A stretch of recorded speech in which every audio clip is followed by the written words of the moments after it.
Hello guys, আসসালামু আলাইকুম। কি অবস্থা সবার? আশা করছি সকলে ভালো আছো। তো আজকের এই ভিডিওতে দেখাবো কীভাবে তোমরা এরকম কিবোর্ড থেকে এখন যেরকম দেখতেছো এরকম কিবোর্ড কীভাবে ব্যবহার করবা। তো আজকের ভিডিওতে এটা ক্লিয়ার করে দেবো। তো চলো ভিডিওটি শুরু করা যাক। তো প্রথমে আমরা প্লে স্টোরে যাই। আমরা যে কিবোর্ডটা ইউজ করি অনেকে ইউজ করে না, এখন আমি ওই অ্যাপসটা দেখাই দেব। রিবোট কিবোর্ড অ্যাপসটার নাম হলো রিবোট কিবোর্ড। তা আমরা রিবোট কিবোর্ড লিখে সার্চ করি।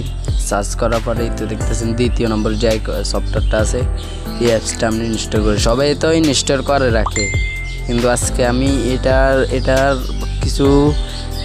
কিছু ট্রিক্স দেখাবো আজকের এই ভিডিওতে। তো চলো অ্যাপসটা ইনস্টল হোক। তো অ্যাপসটা ইনস্টল হইতেছে, এটা একটু প্রবলেম, তো তাই ইনস্টল হোক অ্যাপসটা। এখনও যারা এই ভিডিওতে লাইক দেন না, অবশ্যই লাইক দিয়ে দেন, আর চ্যানেলটি সাবস্ক্রাইব করে আমার পাশে থাকবেন। এরকম টেকনোলজি রিলেটেড ভিডিও চলে আসবে প্রতিদিন।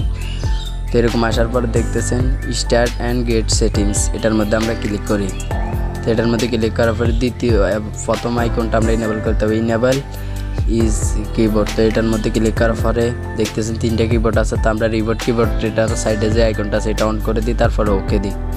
ওকে দেওয়ার পর আমরা দ্বিতীয় স্টেপে আসছি। তারপরে দেখতেছেন যে আইকনটা আছে এটার মধ্যে ক্লিক করি, তারপরে নিচে রিবোট কিবোর্ড এটার মধ্যে সিলেক্ট করি। তারপরে তিন নম্বর যে আইকনটা আছে নিচে ক্লিক করার পরে এরকম ইন্টারফেস আসবে। তারপর আমরা সেটিংসে যাই, উপরে দেখতেছেন থিম আইকন আছে, এটার মধ্যে ক্লিক করি। তারপরে উপরে দেখতেছেন এইরকম থিমগুলো আপনারা ব্যবহার করতে পারবেন যদি কালারগুলো আপনি ব্যবহার করতে চান। তো উপরে যে আইকনটা আছে এটার মধ্যে ক্লিক করেন। তারপর দেখতেছেন গ্যালারির যে আইকনটা আছে এটার মধ্যে আমরা ক্লিক করি।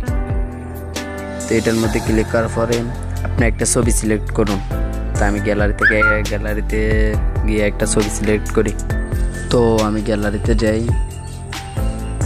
তো গ্যালারিতে আসার পরে আমি আমার একটা ছবি সিলেক্ট করি। ছবি সিলেক্ট করার পরে একটু ছোটো বড় করে আপনি ফুল করে দিবেন।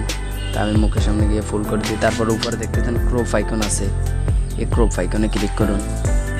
তো ক্রপ আইকনে ক্লিক করার পরে এরকম ইন্টারফেস আসবে। তারপরে দেখতেছেন সেভ অ্যান্ড অ্যাপ্লাই যে আইকনটা আছে এটার মধ্যে ক্লিক করুন।